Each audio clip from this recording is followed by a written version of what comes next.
I'm Leslie Hooper. And I'm Stephanie DeMontes. So today we're going to be introducing you to another video by John Deloney. This woman's stuff is a twin sister, and she is the quote unquote fat twin and struggling with that identity. And this is not the first time I have heard this. As a matter of fact, I have also worked with twin sisters, and one of which was the skinny one and the fat one, but they both struggled, ironically, with body image issues. So just goes to show nobody is immune. All right, I'm going to go ahead and get us started on today's video. So what's up? Well, okay, so I have a question, and in the grand scheme of everything that's going on in the world, feels kind of like a dumb question. Wow, can I stop you right there? Yes. I can almost guarantee that's part of the problem. Whatever you're about to ask me, I want you to have permission to own whatever's bringing you down. Okay. You promise? And promise. And Okay. I might cry. Bring it on. I might cry with you. Okay. My question is this. Sorry. How do I learn to love my body even when, sorry. Oh, hey, stop apologizing. You're good. Same team. Okay. You're my friend. How do I learn to love my body even when I'm incredibly overweight, like 160 pounds overweight? Because I don't love my body. Okay. When did you? I hate it. I Yeah. hate the way that I look. Okay. How long have you struggled with your weight? My whole life. I'm a twin, a fraternal twin, and fraternal twin grew up super skinny, and I knew from a comparison age, like whenever I first started noticing that we looked different, I was the bigger one, and actually was dubbed that as a child, like just at basketball games, my friends, my family, I'm the bigger twin. So my whole life. So most of us who have struggled with what we see in the mirror, who take our shirts off and look in the mirror and are grossed out, and I'll put myself in that category. I've talked about that here. We have an imaginary idea of what we would look like in another body, or if we would finally just start taking care of ourselves and stop being so lazy or whatever other crap we pile on ourselves. Mm-hmm. You walked alongside a literal person. Yeah. Yeah. She was athletic, who was the popular girl, who was pretty. And I love her. She's my best friend, and she knows all of these things. Of course.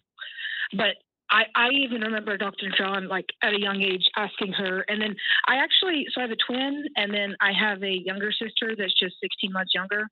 So we were pretty much like triplets. Mm-hmm. And she, again, was skinny, tall, popular, pretty athletic. And I remember, like, probably junior high, asking them repeatedly, like, hey, are you embarrassed of me? Like, do I embarrass you, or do I, do you want to be seen with me? Like, unprompted, would just ask them that. Of course they'd be like, we don't care. Like, you're you. Like, you're fine. But in my mind, I was less than. Yeah. And I still I still feel that way. And like today's culture, like it's like something that, and this has been more recently, like I have found like these inadvertent thoughts of comparison. Mm-hmm. You watch a commercial, like, and I've noticed like, there's not very many fat people in that commercial, like, or I'm a worship pastor. Mm-hmm.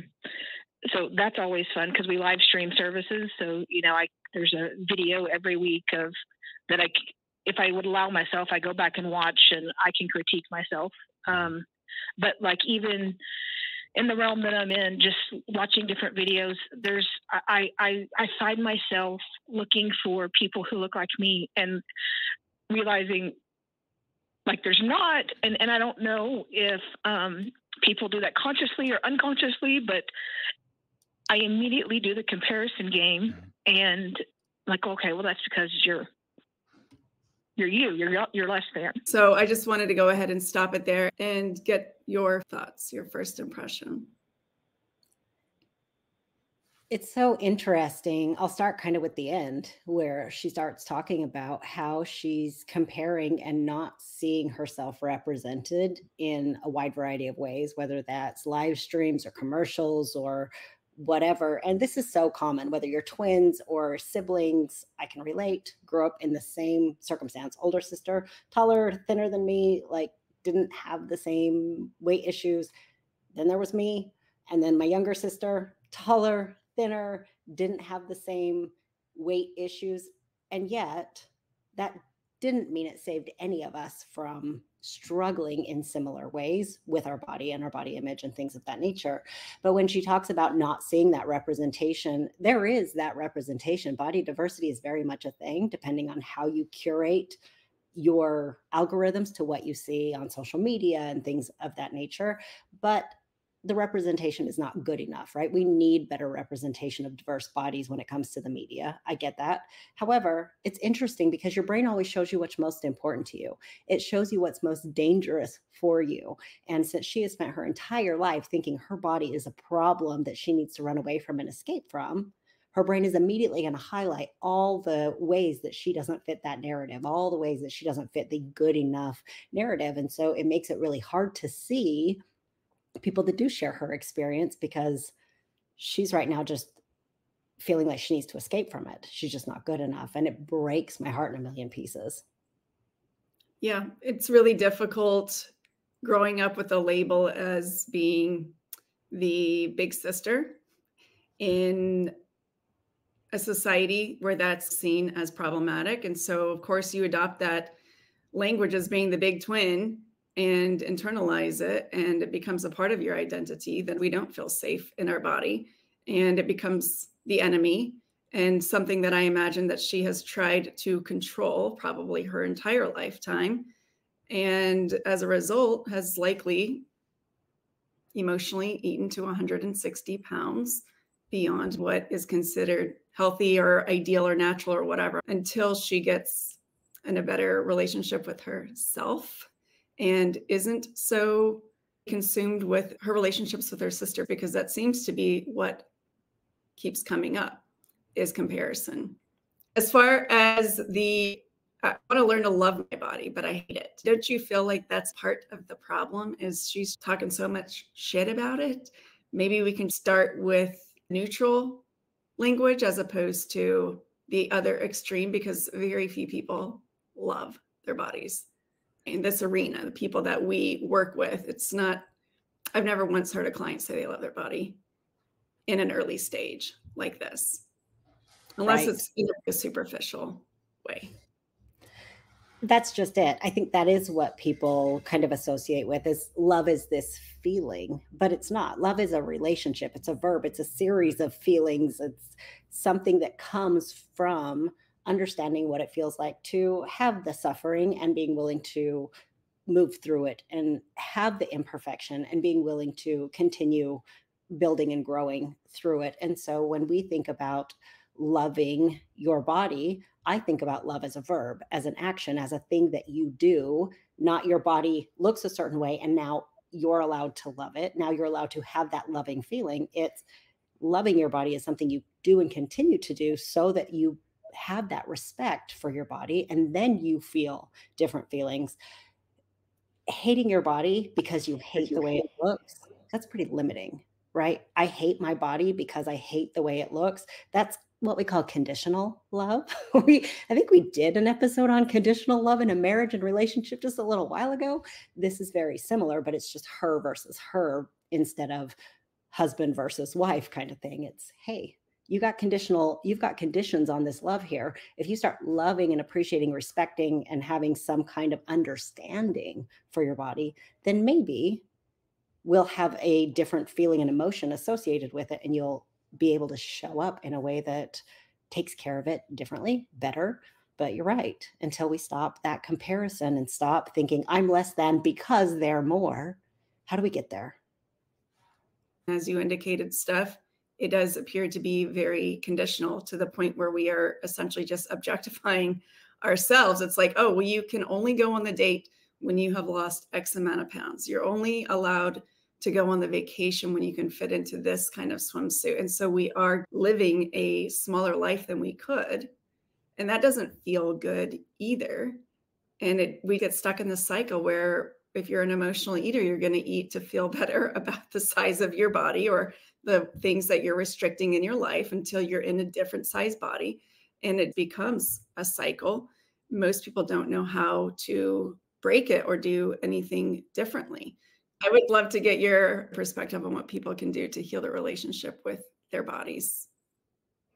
I think it really starts with becoming aware of how often you are saying unkind things, how often you're in comparison. And it sounds like she's starting to see how often that's happening, and it's disturbing to her. It's bothersome to her. Otherwise, she wouldn't be calling in and asking for advice. And when you can start to recognize how unkind you're being, putting a pause in place and saying, what could I think instead here? Is there anything else that I could be saying about my body, thinking about my body? Because our thoughts are habits. And so we have this habit of dragging ourselves through the mud. We have the habit of seeing ourselves in the mirror and then saying something unkind. We don't see anything that we might potentially be kind about. We don't ever shift the narrative of saying, hey, I'm actually really grateful for my body today because it's letting me do what I need it to do. You may not be able to do the love, warm, fuzzy, cozy feelings, but can you just say, actually, I have a human body? Instead of looking in the mirror and saying, I have such an ugly body, can you say, actually, I have a human body? How do I know? I'm a human. This is my body. And today, this human body needs to take me from point A to point B. I actually don't have to love the way it looks to do that.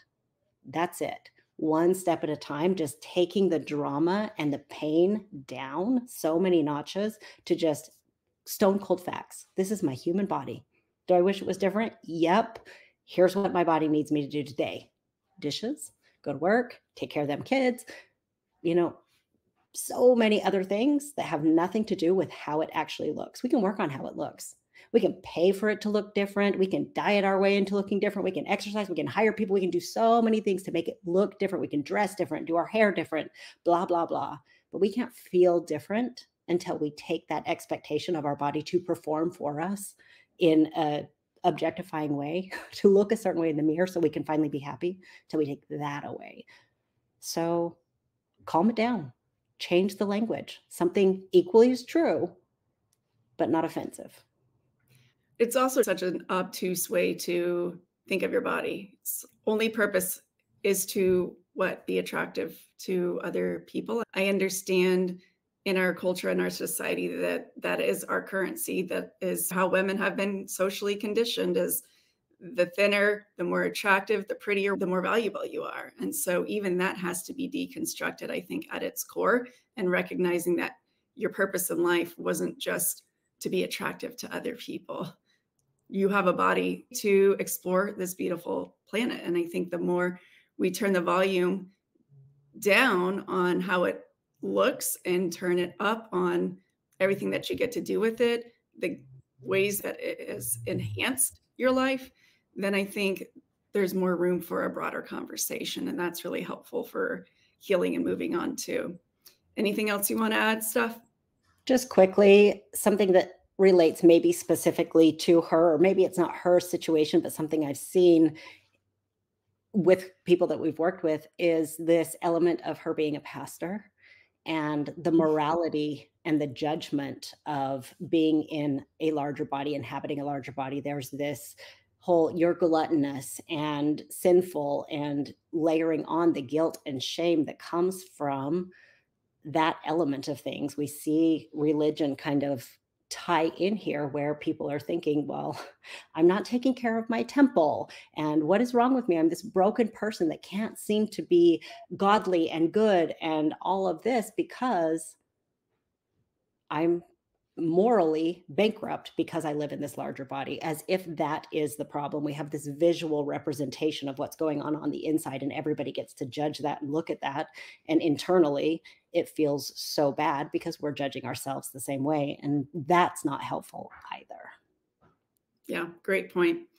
All right, y'all. If you found this episode helpful, you can go ahead and support the channel by liking, subscribing, and hitting the notifications bell on your way out so you don't miss one in the future. We'd love to hear your thoughts in the comments. What about you? Do you have a sibling, a sister that you compare your body to? Is this something that you've struggled with in the past or currently? We would love to hear about it in the comments. Have a great day.